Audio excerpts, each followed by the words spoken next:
తల్లే కొడికు తల్లే ఒల్లిరుసుకుందే కోడెలాగల్లే యాప పుల్లల షేదు నమిలిందే రామ రామ రామ రామ తలకు పోసుకుందే నా నేల తల్లే అలికి పూసుకుందే ముగ్గు సుక్కల్లే సత్తి ముటల్లే సగబెట్టుకుందే బాయి గిర్కన పల్లె.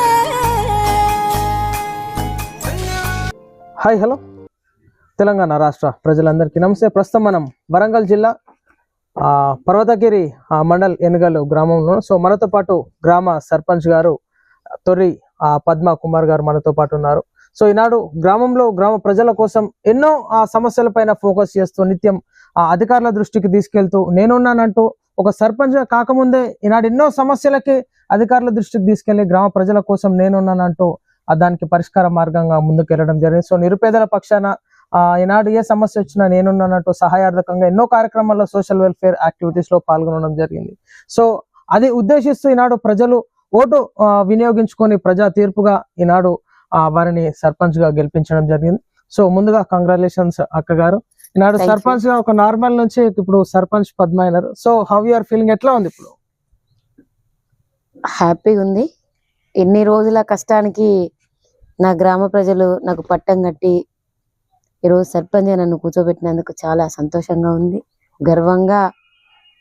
ఈ కష్టాన్ని అర్థం చేసుకున్న ప్రజలకు ప్రతిరోజు నేను సేవ చేయాలనే ఒక ఇదిగా వెళ్ళాలనే ఆలోచనతో కూడా ఉంది. ఈ 10-15 రోజుల వాతావరణం, ఎన్నికల ప్రచార కార్యక్రమాలు, ప్రజల దగ్గరికి వెళ్ళడం, మీ గ్రామ ప్రజల దగ్గరికి, సో ఎట్లా అనిపించింది నాకు ఈ మూమెంట్ అంతా? గ్రామ ప్రజలు బాగున్నారు. కాకపోతే మా దగ్గర మాజీ మంత్రివర్యులు ఎర్రబెల్లి దయాకర్రావు గారి బావలు వాళ్ళంతా ఇక్కడే నా పైన ఒక రాష్ట్ర లెవెల్లో ఒక ఎమ్మెల్యే మీద కూడా చేయలేని ఫోకస్ ఇక్కడ చేయడము, మమ్మల్ని ఇబ్బంది పెట్టడము, అసలు హరాస్మెంట్ చేయడము, మాతో తిరిగే పిల్లల్ని కూడా వాళ్ళ తల్లిదండ్రులకి కాల్ చేయడము, వాళ్ళకి కాల్ చేయడము, మహిళలు వస్తే వాళ్ళను కూడా బెదిరించడము, వీళ్ళ దగ్గర ఒక నియంతత్వ పాలనతో కూడుకున్న దాన్ని కూడా ఇంకా వదులుకోలేకపోతున్నారు అనే ఒక బాధ ఉండేది. కానీ నా ప్రజల దగ్గరికి వెళ్తే నన్ను ఆహ్వానించిన తీరు చూస్తే, నన్ను ఆశీర్వదించిన తీరు చూస్తే చాలా సంతోషంగా అనిపిస్తుంది. పద్మ యాదవ్ గురించి వాళ్ళందరూ ఎందుకు రావడం జరిగింది, ఏంటి అసలు ట్విస్ట్ ఏంటి? అసలు ట్విస్ట్ ఏంటి అంటే, నేను దేనికైనా వెనకంజ వేయకుండా వాళ్ళని ఎదిరిస్తూ మాట్లాడతా కాబట్టి ఎప్పుడన్నా మేము ఈ అన్ని మా దగ్గర ఏంటంటే ఒక 40-50 ఎకరాలతోటి గవర్నమెంట్ ల్యాండ్ ఉంటది, గుట్టలు ఉంటాయి, ఒక 5-6 కోట్లతో మొరమమ్ముకున్నారు. ఇంకొకటి ప్రతి కాంట్రాక్ట్ మంత్రివర్యుల సపోర్ట్ తోటి వాళ్ళు తెచ్చుకున్నారు అప్పుడు మాజీ మంత్రి వాళ్ళతోటి. ఈ రోజు అవన్నీ రావాలంటే ఏ లెక్కలకైనా మేము తన దగ్గర పోవాలా, ఒక బీసీ, ఒక మహిళ, ఒక ఆడదాన్ని కుర్చీలో కూర్చుంటే మేము చూడాలా అనే దానిపైన వాళ్ళు ఎప్పుడు బానిసత్వంగా చూస్తారనమాట. వాళ్ళ ముందు పోయే వాళ్ళు చెప్పులు వదిలేసి వెళ్ళిపోవాలి. ఇంకా కూడా దొరల పాలన అనే దానిపైనే వాళ్ళు వెళ్తా ఉన్నారు. కానీ ఒకటే చెప్తున్నా నేను నా గ్రామ ప్రజలకు, ఇప్పుడే కాదు ఎప్పుడు ఇదే చెప్పేది, మనం కష్టపడితేనే అన్నం తింటున్నాము, ఏ దొర అనే అతను మనకు అన్నం పెట్టట్లేదు, ఎవరికి భయపడాల్సిన అవసరం లేదు, కష్టం చేసుకొని పని చేసుకొని బతికినంత వరకు మనం ఎవరికి ఇబ్బంది పడి వెనుకో జరిగి భయపడి చేతులెత్తి వెళ్లాల్సిన అవసరం లేదనేదే నా ఇది. వాళ్ళకి అది నచ్చదు అనమాట. ఏదన్నా ఉంటే వాళ్ళ చేతులలో వాళ్ళ చెప్పులు మోసుకుంటూ కూర్చోవాలనేది వాళ్ళ ఆలోచన. సో ఇప్పుడు అంత ప్రెషర్ ఉన్నా గానీ మీ గ్రామ ప్రజలు మిమ్మల్ని ఎందుకు నమ్మినారు? అసలు పద్మ కుమార్ యాదవ్ ఎందుకు నమ్మినారు, ఎట్లా గెలిపించినారు, ఏం చేస్తా అని చెప్పేసి హామీ ఇచ్చినారు మీరు? వాళ్ళకు నేను ఇప్పుడు ఇచ్చిన హామీల కంటే ఇంతకుముందు చేసిన హామీలే బాగున్నాయండి. కరోనా మూమెంట్ అయితే 2 సార్లు నేను ఓటమి పాలైనా, సర్పంచ్ గా, ఎంపీటీసీగా. అయినా కూడా నా గ్రామాన్ని పట్టుకొని పని చేసుకుంటూ, అధికారం లేనాడు కూడా నా గ్రామ ప్రజల కోసమే కొట్లాడుతూ, ప్రతిది ఏదున్నా నా విలేజ్ కి ఇది కావాలని చెప్పి ముందుకెళ్తూ, కరోనా మూమెంట్ లో బయటికి వెళ్ళలేని పరిస్థితిలో ఉన్నారు. ఆ రోజులలో కూడా వెజిటేబుల్స్ విలేజ్ టోటల్ మెడిసిన్ అయితేంది, వెజిటేబుల్స్ అయితేంది, ప్రతి గడపకు ఎవరికి ఏమైనా కూడా వెళ్ళి చూడడం జరిగింది. ఇప్పటికి కూడా ఏ ఇంట్లో చావైనా మా ఇంటి నుంచి 50 కేజీల రైస్ వెళ్తుంది. ఏ చిన్న ఫంక్షన్ అయినా మేము దంపతులకు బట్టలు పట్టుకెళ్తాము. అలాంటి కార్యక్రమాలు పోను. చిన్న ఆపద ఉన్నా కూడా ఏ రాత్రి నాకు కాల్ చేసినా నేను వాళ్ళకు ప్రతిదీ అటెండ్ అవుతూ వెళ్తూ వస్తా. కాబట్టి నేను పనిచేస్తా అని, మాది మేజర్ గ్రామ పంచాయతీ, ప్రతి గ్రామంలో అంత కొడితే 15-16 ఇండ్లు వచ్చినాయి. నా గ్రామం పెద్దదని చెప్పేసి మా ఎమ్మెల్యే గారి దగ్గర పోయి కొట్లాడుకొని 36 ఇండ్లు తీసుకొచ్చినాం, ఇందిరమ్మ ఇండ్లు. ప్రతి ఇంటికి 4 లక్షల రూపాయలు. కాంగ్రెస్ పార్టీ నాతో పనిచేసిండ్లు, నాతో తిరిగిండ్లు కూడా. అంటే ఓన్లీ కాంగ్రెస్ పార్టీ వల్ల, లేకపోతే ఇతరులు కూడా అందరికీ రావడం జరుగుతూ ఉంటది కదా నిరుపేదలు అంటే. ఇందులో పార్టీ అనేది ఏం లేదండి. పార్టీ కాకుండా ఓకే వేరే వాళ్ళైనా ఇల్లు లేని ప్రతి నిరుపేదలకు గృహం ఇవ్వడం చేసినాం Okay. అనమాట. దాని వల్లనే ఈ రోజు నేనంటే సానుభూతిగా పనిచేస్తా సో ఉన్నాను. ఇప్పటికి మహిళలు అంటే డే బై డే పెరుగుతా ఉన్నారు. ఏంటంటే ఈనాడు పురుషులతో పాటు పోటీ పడుతా ఉన్నారు మహిళలు కూడా. ఈనాడు రాజకీయ పరంగా అన్నగారు మీకు సపోర్ట్ చేయడం కానీ, ఈనాడు ఒక మహిళ అయినా కానీ రిజర్వేషన్ లో భాగంగా ఆ ప్రజలు మీకు ఓటేసి గెలిపించడం. సో ఇంకా మహిళలు చైతన్యవంతం కావాలి. సో మీరు ఏ విధంగా అయితే యాక్టివ్ గా జూబ్లీహిల్స్ లో నవీన్ యాదవ్ గారి కోసం అంత దూరం వచ్చి క్యాంపెయినింగ్ చేయడం జరిగింది, క్యాన్వాసింగ్ చేయడం జరిగింది, మీ పార్టీ శ్రేణులను ఇక్కడ గ్రామం నుంచి తీసుకొని రావడం జరిగింది. సో ఇంకా మహిళలు చైతన్యవంతం కావాలి, మిమ్మల్ని చూసి ఇప్పుడు చాలా మంది ఆదర్శంగా తీసుకోవాలి. సో మీరు ఏం చెప్పాలనుకుంటున్నారు మహిళలకు? ఖచ్చితంగా మొన్న నా ఎలక్షన్స్ చూస్తే 100% లో 75% మహిళలే నా తోడుగా నిలిచింది. ఓకే ఆల్రెడీ వాళ్ళు ఇంప్రూవ్ అవుతున్నారు. వాళ్ళకు ఒకరు చెప్పాలనేది కాదు, ఏం చెయ్యాలి, ఎలా వెళ్ళాలనే దాన్ని మేము మోటివేట్ చేసుకుంటూ వచ్చినాము. ఖచ్చితంగా ఎక్కడ నిలబడ్డా అక్కడ ఆ ఇంటి ముందు నుంచి వెళ్ళడానికే భయపడే వాళ్ళు ఈ రోజు డైరెక్ట్ అక్కడ వచ్చి కుర్చీలు వేసుకొని కూర్చునే స్టేజ్ కి తీసుకొచ్చినాము. ఓకే ఖచ్చితంగా మహిళలు ముందుంటారు. 52% మహిళలు 50% ఖచ్చితంగా రేవంత్ రెడ్డి గారు చెప్పినట్టు మా ముఖ్యమంత్రి ఏదైతే హామీ ఇచ్చిండ్రో దాని ప్రకారంగా రేపు రాబోయే రోజులలో ఎమ్మెల్యేలో కూడా మహిళలు ముందుంటారు. ఓకే అంటే ఇప్పుడు సీరియల్ చూడడానికి, వంట చేయడానికి, వంటగతికి మాత్రమే పరిమితమయ్యేటటువంటి స్త్రీలు ఈనాడు ప్రపంచ దేశాలతో పోటీ పడుతూ ఉన్నారు కదా. ఇంకా మీ గ్రామంలో కొంతమంది స్త్రీలు కూడా ఉంటుంటారు. సో ఈనాడు మహిళా సంఘాలతో మీటింగ్స్ ఏర్పాటు చేసుకోవడం కానీ, సో అందరితో ఏ విధంగా చర్చిస్తూ ఉంటారు, ఎట్లా చూడొచ్చు మిమ్మల్ని మేము? ప్రతి మహిళల దగ్గరికి వాళ్ళు సీరియల్ చూసే వాళ్ళైనా, వంటలు చేసుకునే వాళ్ళైనా ప్రతి దగ్గరికి వెళ్ళాము. అయినా ఒకప్పుడు చదువు లేకుండా ఉన్నారు, ఇప్పుడు ప్రతి మహిళ చదువుతూ ఉన్నారు. కాబట్టి ఏ చిన్న విషయం చెప్పినా మహిళల సంఘాలకు వెళ్ళినాం అనుకో, ఇప్పుడు వడ్డీ లేని రుణాలు వస్తున్నాయి 20 లక్షలు, అది తీసుకొస్తున్నాము. ఈ గ్రూప్ కి ఇది వస్తున్నది అనగానే ఆ 15 మంది 10 మంది ఆ గ్రూప్ వెళ్తున్నారు, అది తెచ్చుకుంటున్నారు. దాంతో ఏదో బిజినెస్ కూడా స్టార్ట్ చేస్తా ఉన్నారు.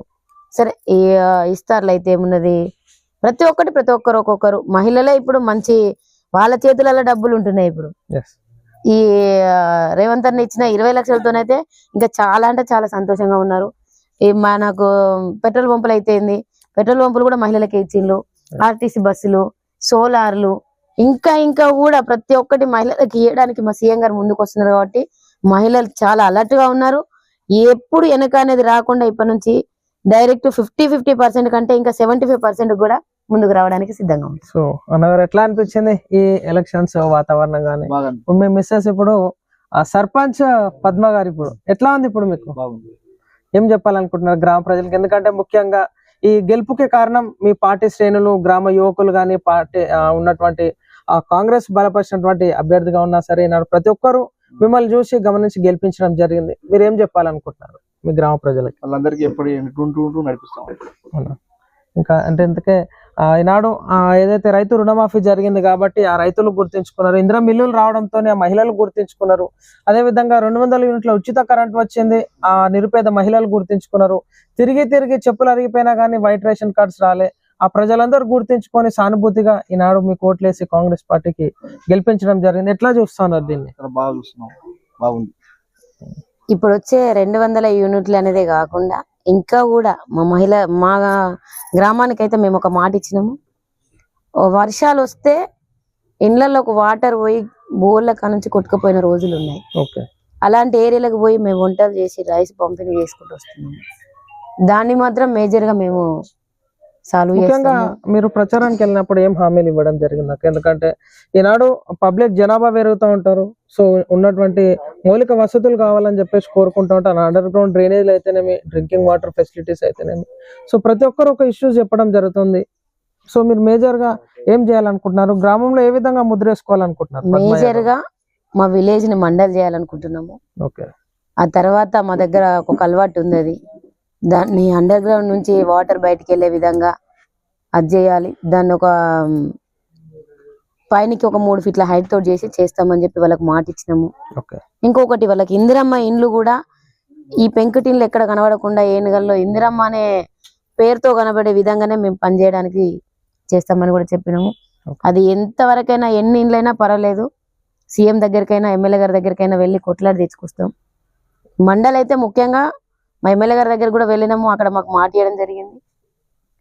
First target mandal, okay. తర్వాత డ్రైనేజ్, తర్వాత ఇందిరమ్మ ఇండ్లు, ఇంకా రేషన్ కార్డు లేని వాళ్ళకి రేషన్ కార్డులు, ఇంకా కొంతమంది ఇప్పుడు పెళ్ళైన వాళ్ళు ఎవరైనా ఉన్నా కూడా రేషన్ కార్డులు కానీ ప్రతి ఒక్కటి ఏది రాని వాళ్ళకైనా ఖచ్చితంగా ముందుండి పనిచేయడానికి.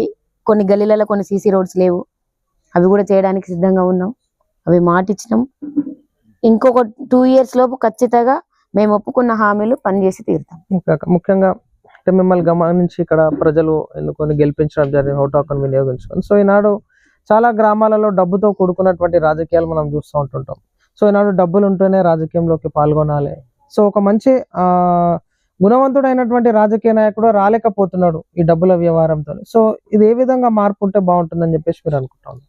అసలు అలాంటి విషయానికి వస్తే మా గ్రామ ప్రజల్ని ఆలోచిస్తే ఈరోజు జరిగినది ఏంటి అంటే ఒక బీసీకి ఒక దొరలకు మధ్యలో జరిగిన ఎలక్షన్ ఇది. ఓకే. మేము డబ్బు అనే దానిపైన మా ప్రజలు మమ్మల్ని చూడలేదండి. ఖచ్చితంగా బీసీ బిడ్డను గెలిపించుకోవాలా, ఒక పేద బిడ్డను గెలిపించుకోవాలా, మహిళను గెలిపించుకుంటే మాకు పనిచేస్తుంది అని చెప్పి ఈ రోజు వాళ్ళు ఎన్ని లక్షల కోట్లు వాళ్ళు ఖర్చు పెట్టుకొని ఇక్కడ తిరిగినా కూడా మా ప్రజలు ఒక పేద బిడ్డకే పట్టం కడతామని చెప్పి ఒక మాజీ మంత్రికి నాకు మధ్యలో జరిగిన ఎలక్షన్ ఇది. పేదోళ్లకు డబ్బున్నోళ్ళకు జరిగిన ఎలక్షన్ ఇది. దీన్ని ఇంప్రూవ్ అవుతారు. ఇదే ప్రకారంగా డబ్బు అనే దానిపైన లేకుండా ఖచ్చితంగా పనిచేసే నాయకుడికి ఓటేయాలని చెప్పి ప్రతి దగ్గర కూడా ప్రజలు బుద్ధి చెప్తారు. ఇంకా రాబోయే ఎలక్షన్ లో కూడా ఖచ్చితంగా కాంగ్రెస్ జెండాలే ఎగురుతాయి. ప్రజలు తీర్పు ఏ విధంగా ఇవ్వడం జరిగింది? ఈనాడు ఆ కేసులు బనాయించడం కానీ ఈ విధంగా అసత్య ప్రచారాలు చేయడం కానీ అంతా మీ మీద జరిగింది కదా. సో ఎట్లా చూస్తున్నారు దీన్ని? అంటే ఈనాడు అంబేద్కర్ గారు ఇచ్చినటువంటి ఓటు హక్కు చాలా విలువైంది, ఆ బుజ్రాయుధాన్ని. ఈనాడు దాన్ని డైవర్షన్ పాలిటిక్స్ చేయడానికి అసత్య ప్రచారాలు, మీ పైన కేసులు కానీ, సో ఇదంతా ఎట్లా చూస్తున్నారు మీరు? వాళ్ళు ఎన్ని కేసులు పెట్టినా, నన్ను ఏ విధంగా చూసిండ్లని చెప్పినా ప్రతి ఒక్కరికి నేనేందో చూసిండ్లు కాబట్టే ఈ రోజు ఎక్కడికి వెళ్ళినా వాళ్ళ మీద కావాలని చేసిండ్లని చెప్పేసి ప్రజలకు అర్థమైంది. కాబట్టే ఒక న్యాయంగా గెలిచే మహిళ, ఒక బీసీ బిడ్డ అయితే మాకు పనిచేస్తుంది అని చెప్పి నాకు ఈ ఓటేసి పట్టం కట్టింది. దాన్నే కూడా నా మీద అభిమానంతో వాళ్ళు ఖచ్చితంగా పనిచేస్తుంది అని చెప్పేసి. సో మొత్తం మీద ప్రజలంతా పద్మా యాదవ్ గారి గట్టు పైన ఉన్నారు. ఏ గట్టు మీద ఉంటారంటే మీ సైడే తీర్పు ఇవ్వడం జరిగింది. సో మనము చూసుకోవచ్చు అక్క, ఈనాడు మీరు సంవత్సరాల తరబడి గ్రామంలో ఉన్నారు. సో అన్నగారు పుట్టి పెరిగినటువంటి గ్రామంలో ఈనాడు సర్పంచ్ గా అయినారు కదా. సో ప్రజలంతా ఏ విధంగా సెలబ్రేషన్స్ చేసుకున్నారు? ఎందుకంటే ఈనాడు ఇది ఎన్నికల్లో అంటే ఈనాడు ఆషామాషి కాదు ఇప్పుడు. ఎందుకంటే ఈనాడు మాజీ మంత్రులతో లీడర్లతో ఫైటింగ్ జరిగిందంటే రాజకీయ పరంగా. సో ఎట్లా చూస్తున్నారు దీన్ని? నేను గెలిచిన రోజు వాస్తవంగా 2-3 వార్డులు పోయేసరికి నా గ్రామ ప్రజలు చాలా అంటే చాలా ఆందోళనకు గురయ్యి ఎక్కడోళ్ళు అక్కడ ఏడ్చుకుంటూ అయ్యో మళ్ళీ మేము వేసిన ఓటు వృధా అవుతుంది అని చెప్పి బాధపడి ఉన్న రోజులు. గెలిచిండ్లు అనగానే వాళ్ళ సంతోషాన్ని నన్ను గెలిచిన దగ్గర నుంచి ఇంటికి తీసుకురావడానికే ఒక 8 గంటలకు 7 గంటలకు మేము అక్కడ స్టార్ట్ అయితే నడుచుకుంటూ రావడానికే 12 గంట పట్టింది. వాళ్ళ సంతోషాన్ని, వాళ్ళ ఆదరణను చూస్తా ఉంటే చాలా సంతోషంగా అనిపించింది. వాళ్ళ సంతోషానికి తగ్గట్టుగా ఖచ్చితంగా నేను వాళ్ళ తోడు ఉంటా, వాళ్ళ బిడ్డగా ఉంటా, పని చేస్తా అని చెప్పి మాటిస్తుంది. ఒక ఈ రాజకీయాలను ఒక సైడ్కి పెడితే ఈనాడు మీ స్వగ్రామం కానీ, సో విద్యాభ్యాసం కానీ ఏ విధంగా కొనసాగింది? ఎక్కడ అసలు ప్రాపర్ ఎక్కడ? సో మ్యారేజ్ లైఫ్, సో ఇదంతా ఎట్లా జరిగింది అసలు ఫ్రమ్ మీ చైల్డ్హుడ్? మా అమ్మ వాళ్ళది నర్సంపేట కాన్స్టిట్యున్సీ, చెన్నారావుపేట మండల్, లింగాపురం గ్రామం. మా అమ్మ వాళ్ళు కూడా మధ్యతరగతి వాళ్ళే. మా నాన్న బిజినెస్ చేస్తూ ఉంటాడు. దాంతో మేము చిన్నప్పటి లైఫ్ ఎప్పుడు మేము ఇబ్బందుల పాలైతే ఎప్పుడు లేదు. తనకున్న దాంట్లో నన్ను ఒక మహారాణి లాగానే చూసుకున్నారు. ఆ తర్వాత 10th లోనే మాకు మ్యారేజ్ చేయడం జరిగింది. ఇక్కడికి వచ్చిన తర్వాత మాకు ఇక్కడ కూడా పెద్దగా ఏం లేకుంటుండే. మా నాన్న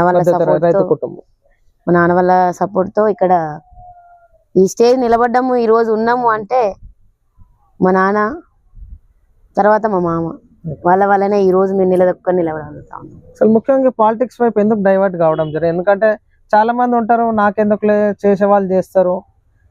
రాజకీయం వైపు ఎందుకు వచ్చినారు? పాలిటిక్స్ ఇది బ్లడ్ రిలేషన్ ఉందండి. మా నాన్న కూడా రాజకీయం ఉంటుంది. 2 సార్లు సొసైటీ వైస్ చైర్మన్ గా చేస్తున్నారు. ఆయనతోనే నేను రాజకీయం నేర్చుకున్నా. అది చిన్నప్పటి నుంచే నాకు కంటిన్యూ అయింది.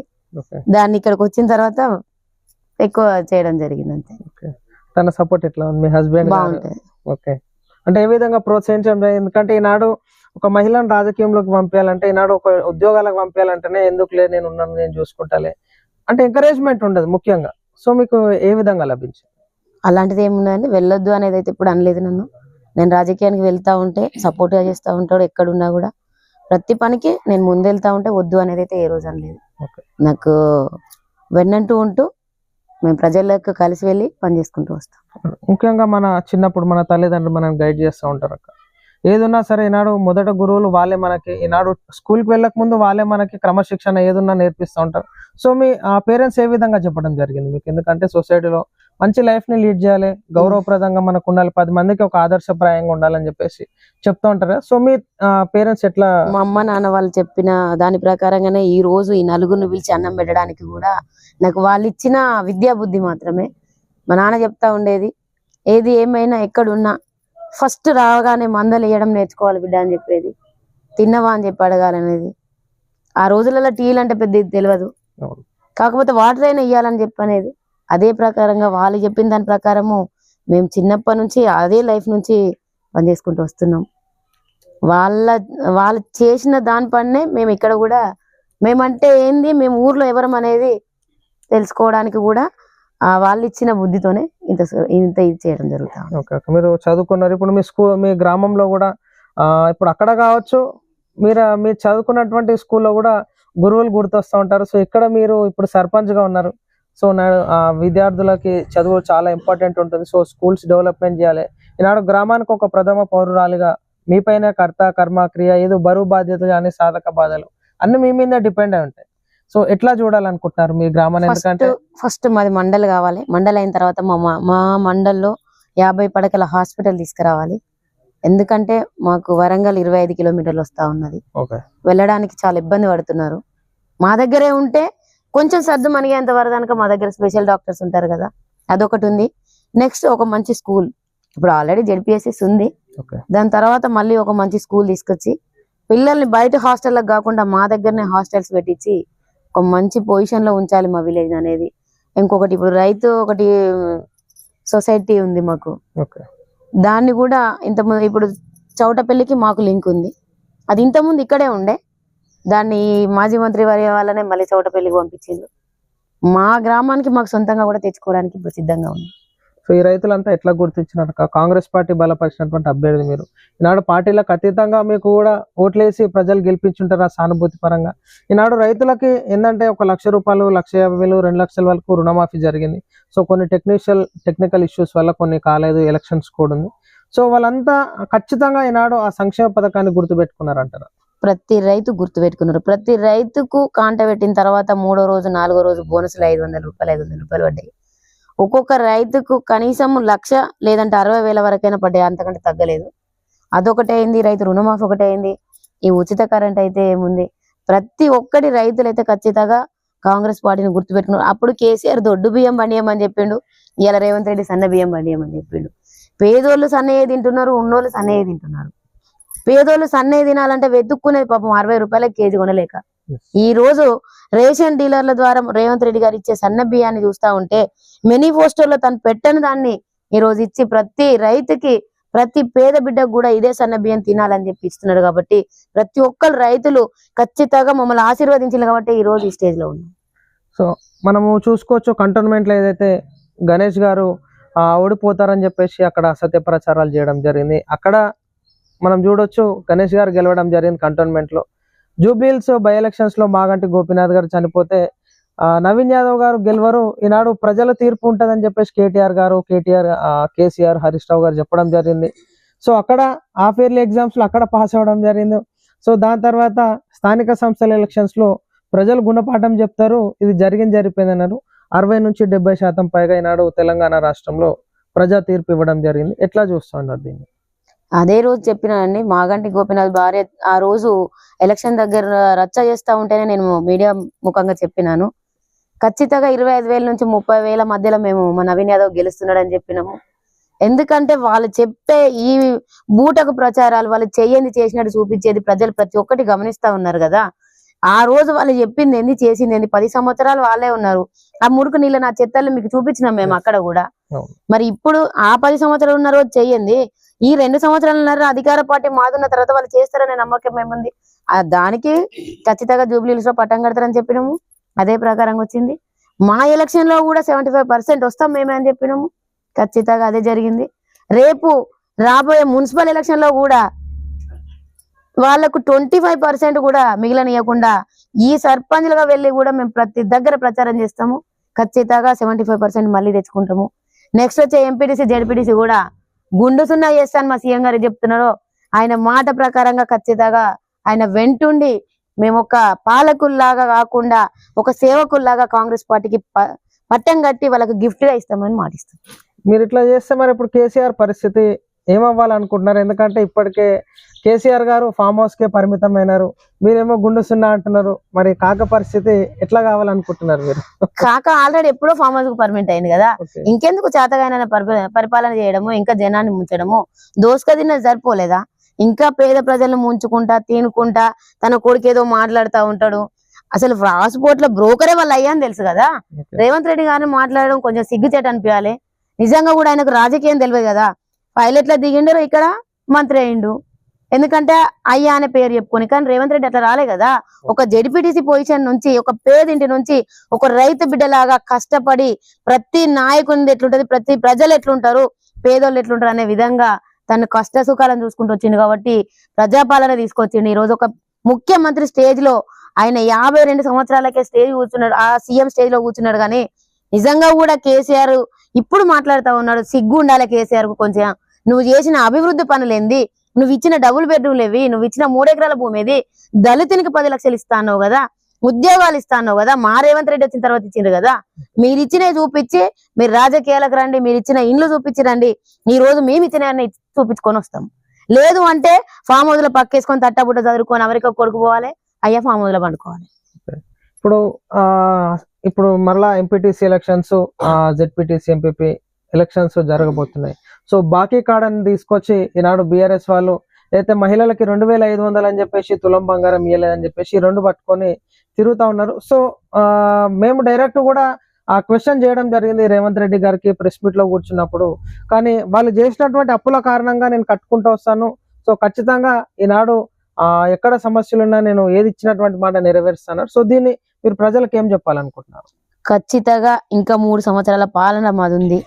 డిసెంబర్ లాస్ట్ వీక్ వస్తే ఈ 3 సంవత్సరాల పాలనలో మా రేవంత్ రెడ్డి గారు చెప్పిన ప్రకారంగా ఆల్రెడీ ఈ 200 యూనిట్ల కరెంట్ అయింది, ఉచిత బస్సు అయింది, ఇందిరా మిల్లు అయినాయి, రైతు రుణమాఫీ అయింది, బోనస్ వేసిండ్లు, సన్న బియ్యం వచ్చినాయి, రేషన్ కార్డులు వచ్చినాయి. ఇంకా మిగిలిన 2 ఉన్నాయి కదా. 3 సంవత్సరాల టైం ఉంది. 10 ఏళ్ళు నువ్వు చేయలేంది 2 సంవత్సరాల మేము చేసి చూపించినాం కదా. ఆ 2 కూడా ఖచ్చితంగా చేస్తాము. ఖచ్చితంగా మేము ఇచ్చిన మాట ప్రకారం ఒప్పుకున్న ప్రకారంగా తీరుతుంది. ఎంత వరకైనా కూడా ఈ 3 సంవత్సరాలు కాదు, ఇంకొక సంవత్సరంన్నర లోపు ఈ 2 కూడా క్లియర్ అవుతాయి. మళ్ళీ ఇంకొకసారి మొన్న 65 సీట్లకు 70 సీట్ల వరకు మేము వచ్చినాం కదా. ఈ రోజు ఇప్పుడు ఈ రేవంత్ రెడ్డి గారు మా ముఖ్యమంత్రి చేసే దాని ప్రకారంగా కాన్స్టిట్యున్సీలు పెరుగుతానేమో 100 పైన ఉంటాం నిన్న చెప్పినట్టుగా.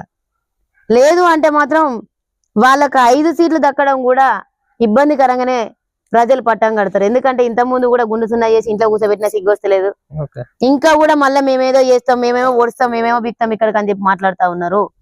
ఇప్పటికైనా అయ్యా కేటీఆర్ ఒళ్ళు దగ్గర పెట్టుకొని జాగ్రత్తగా మాట్లాడగలరు. మా సీఎం గారిని ఒక్క మాట జారినా కూడా మహిళలుగా నీ తాట తీయడానికి సిద్ధంగా ఉంటాం మేము. రాష్ట్ర రాజకీయాలు పక్కకు పెడితే మీరు ఇప్పుడు గ్రామానికి సర్పంచ్, పార్టీలకి అతీతంగా వర్క్ చేయాల్సి ఉంటది. సో అందరికీ మీరు ఒక సర్పంచ్. సో ఎట్లా ముందుకు వెళ్ళాలనుకుంటున్నారు?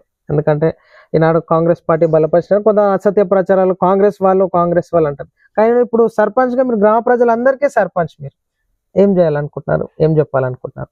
ఎలక్షన్ కు వస్తే పార్టీలు, గ్రామానికి వస్తే ప్రజలందరూ నా వల్లే కదా. ప్రతి గడపకి వెళ్తా, ప్రతి గడపలో సమస్య తెలుసుకుంటా, ప్రతి ఇంటికి నేను పనిచేయడానికి ఒక సేవకురాలుగా పనిచేస్తూ వెళ్తా.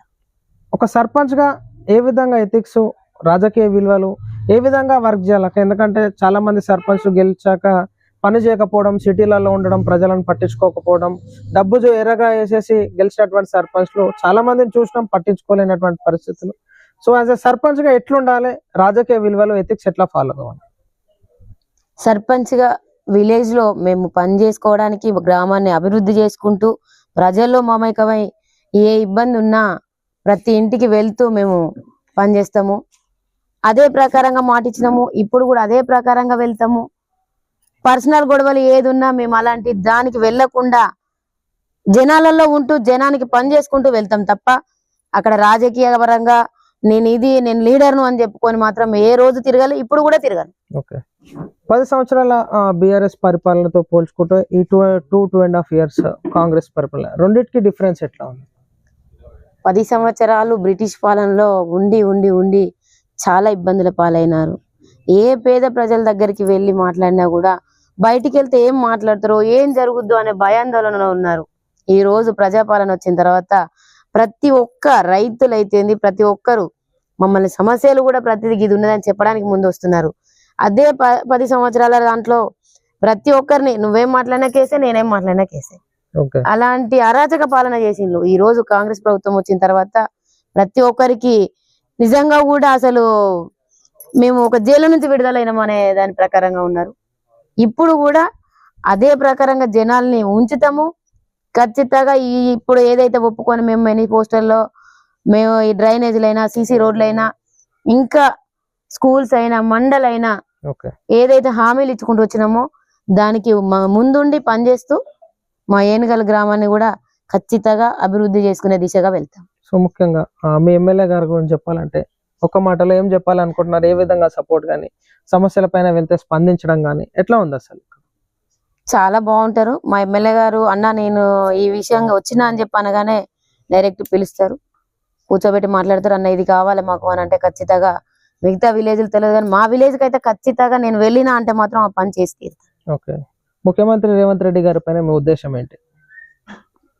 ముఖ్యమంత్రి రేవంత్ రెడ్డి గారి పైన చెప్పాలంటే చాలా ఒక ఇది ఉంటది. ఒక ఇంట్లో ఒక అమ్మ వాళ్ళ ఇంటికి వెళ్తున్నాము అంటే ఈ రోజులలో పట్టించుకొని రోజులు ఉన్నాయి. కానీ మా సీఎం గారు ఒక ఇంటి పెద్ద బిడ్డలాగా ఒక పెద్దన్న లాగా మమ్మల్ని చూస్తే ఒక ఆదరణ లాగా తను వచ్చి ఏమ్మా బాగున్నావా అని చెప్పి మా సమస్యలు మేము ఇప్పటికీ ఒక 10-20 సార్లు కూడా కలవచ్చు. మేము ఈ మధ్యలో 2 సంవత్సరాల్లో కూడా సీఎం అయినాక ప్రతి సమస్య కన్నా ఇది అని చెప్పగానే నేను మాట్లాడతారా అని చెప్పి డైరెక్ట్ మా ఎమ్మెల్యే గారు కూడా చెప్పడం జరుగుతూ ఉంటది. ఏ విషయానికి ఉన్నా కూడా రేవంత్ అన్నకు చేతులెత్తి మొక్కుతాము. పెద్దన్న కాబట్టి తను పెద్దన్న పాత్రలో ఉన్నాడు, అదే పాత్రగా పనిచేస్తా ఉన్నాడు. ఇంకా కూడా ముందు ముందు కూడా మీరు ఇదే విధంగా ఉండి అన్న కేసీఆర్ అనేటువంటి గుండు సున్నా చేసి ఖచ్చితంగా మన జెండాలు ఎగురితే దానికి మేము ఆడబిడ్డలాగా పనిచేస్తామని కూడా చెప్తా ఉన్నాం. ఓకే అక్క, ముఖ్యంగా మనం చూడొచ్చు రీసెంట్ గా మన కల్వకుంట్ల కవిత ఆమె నాన్నగారి పైన అటు అన్నయ్య మీద ఇటు బావ హరీష్ మీద సో ప్రచారాలు చేయడం జరుగుతుంది. సో గతంలో అప్పుడు తను పార్టీలో ఉన్నప్పుడు ఏ విధమైనటువంటి అభివృద్ధి కార్యక్రమాలు చేయలేదని చెప్పకుండా ఇప్పుడు పార్టీ నుంచి బయటకు వచ్చినాక అంత డ్రామా స్టంట్లు జరుగుతున్నాయి. సో ఏం చెప్పాలనుకుంటున్నారు కవిత గురించి? కవితక్క అందులో ఉన్నప్పుడు ముసుగేసుకొని ఉంది, ఏం చెప్పలేకపోయింది. కానీ ఇప్పుడు అన్యాయం జరిగిందని చెప్పుకుంటా ఉంది కదా. వాస్తవంగా ఆమె చెప్పడంలో కొన్ని వాస్తవాలు ఉన్నాయి. ఎందుకంటే ఆమె ముందు జరిగినాయే కదా. ఇప్పుడు ఆస్తి పంపకాలు రాష్ట్ర పంపకాలు వాళ్ళందరి సొత్తు అనుకొని ఇన్ని రోజులు పనిచేసిండ్రు. అంతా మాకే వస్తుంది, మనిషి ఇంత పంచుకుంటామని. ఇప్పుడు అలాంటి జరగట్లేదు కాబట్టి నిజాలు బయట పెడతా ఉన్నది. జరిగిందే బయట పెడుతుందిలే ఆమె కూడా. ఒక అన్న రాఖీ కట్టుకోకుండా చెల్లొస్తే దూరం ఉన్నాడు అన్నప్పుడే వాళ్ళ మధ్యలో ఏముందో రాష్ట్రానికి అర్థమైంది కదా. ఇంకో కొత్త పార్టీ పెట్టా అంటుంది, మరి ఎట్లా ఉండబోతుంది? ఇంకో పార్టీ రాబోతుంది కదా. అయ్యే పార్టీ లేదు, బిడ్డ ఏం పార్టీ పెడితే పొడుగైతుంది? అయ్యేదే లేదు ఇక్కడ. ఆల్రెడీ అయ్యేదే సున్నా అవుతున్నది. అయ్యే ఫామ్ హౌస్ నుంచి బయటికి రాలేని పరిస్థితి ఉండి ఫామ్ హౌస్ నుండి ప్రెస్ మీట్లు పెడతా ఉన్నాడు. అసెంబ్లీకి రాలేక ఎదురుండి మాట్లాడే దమ్ము లేక ఇక బిడ్డ ఏమొస్తుంది ఇంకో పార్టీ పెట్టి? అది వాళ్ళ సమస్యలు బయటికి వాళ్ళు చెప్పుకుంటున్నారు తప్ప మాదైతే చాలా పెద్ద కుటుంబము, ఇది ఒక సముద్రము. సో మొత్తం మీద క్లారిటీ పెట్టినా వేస్ట్ అంతే కదా, అంతే కదా. సో ఓకే అక్క, ఇదంతా క్లారిటీ ఇచ్చినారు. సో మొత్తానికి మీకు కష్టపడ్డటువంటి గ్రామ ప్రజలకి, యువతకి, పార్టీ శ్రేణులకి అందరికి ఏం మెసేజ్ ఇవ్వాలనుకుంటున్నారు? ఈరోజు నేను ఈ సర్పంచ్ సీట్లో కూర్చున్నాను అంటే మా ఎమ్మెల్యే గారి సపోర్టు, సీఎం గారి సపోర్టు, అలాగే నా ఏనుగల్లు గ్రామ ప్రజలు, యువత ప్రతి ఒక్కరు, ముఖ్యంగా మహిళలు నా వెంటుండి నన్ను ముందు నడిపించి నాకు ఓట్లేసి గెలిపించినందుకు వాళ్ళ వెంటుండి ఒక పెద్ద బిడ్డలాగా పనిచేస్తా అని చెప్పి ఏనుగల్ గ్రామ ప్రజలందరికీ శిరస్సు వంచి ధన్యవాదాలు తెలియజేస్తాం. సో ఇది ప్రజల మనం చూస్తాం నాడు వరంగల్ జిల్లాలోని మన ఏనుగల్ గ్రామంలో గ్రామ సర్పంచ్ గారు ఇచ్చినటువంటి క్లారిటీ ఏదైతే ఓట్లేసి గెలిపించినటువంటి బాధ్యత మీది, గ్రామాన్ని అభివృద్ధి చేసేటటువంటి బాధ్యత నాది అని చెప్పేసి గతంలో సర్పంచ్ గా ఉన్నా లేకపోయినా ప్రజా శ్రేయస్సు కోసం ప్రతి దానికి స్పందిస్తూ అధికారుల దృష్టికి తీసుకెళ్ళాం. సో ప్రజలు గుర్తించి ఈనాడు సర్పంచ్ గా గెలిపించినాడు. సో ఈనాడు పార్టీ బలపరచొచ్చు కాక, కానీ నాడు గ్రామ ప్రజలందరి కోసం కుల మతాలకు అతీతంగా పార్టీలకు అతీతంగా నేను వర్క్ చేస్తాను, మీ అందరి సహకారం ఖచ్చితంగా తనకు ఉండాలి. ఈనాడు ఏది జరిగినా గ్రామం కోసమే తను కష్టపడుతూ ఉంటది. కాబట్టి ఈనాడు విమర్శలు ఇవన్నీ పక్కకు పెట్టేసుకొని ఖచ్చితంగా గ్రామ అభివృద్ధికి మీరు అందరూ తనకి సహకరించాల్సిందిగా కోరుతాను. సో అదే విధంగా ఈనాడు ఎక్కడ సమస్యలు వచ్చినా అధికారుల దృష్టికి తీసుకెళ్ళడానికి ఒక మంచి విద్యావంతురాలుగా ఉన్నారు. కాబట్టి ఈనాడు యువతను రాజకీయాల్లోకి తీసుకురావాలని చెప్పేసి గతంలో ఎన్నో సంవత్సరాలుగా చెప్పడం జరుగుతుంది. కానీ ఈనాడు దాదాపు మనం చూసుకుంటే 60 నుంచి 70% చాలా మటుకు యువత ఈనాడు కాంగ్రెస్ పార్టీ రాజకీయంలోకి తీసుకురావడం జరిగింది. సో ఖచ్చితంగా ప్రజలు గుర్తించుకోవాలి. తెలంగాణ రాష్ట్రంలో సంక్షేమ పథకాలు ప్రజలు గుర్తించుకొని ప్రతి ఒక్కరూ ఏదైతే ఈనాడు సంక్షేమం కోసం పోరాట పడతా ఉన్నారు, గత ప్రభుత్వ నిర్లక్ష్యాల వల్ల నిరుపేదలు ఎంతో బాధపడ్డారు. ఈనాడు ఇంద్రం ఇల్లులు అయితేనేమి, రైతు రుణమాఫీలు జరిగినాయి. సో 200 యూనిట్ల ఉచిత కరెంటు, ఫ్రీ బస్ ఇదంతా లభిస్తుంది. సో ఖచ్చితంగా వచ్చేటటువంటి ఎలక్షన్స్ లో కూడా మీరందరూ ఈనాడు పార్టీ బలపరిచినటువంటి అభ్యర్థులను గెలిపించుకొని పార్టీని ముందుకు తీసుకెళ్లాల్సిందిగా కోరుతాను. కెమెరామెన్ అజయ్తో కృష్ణ.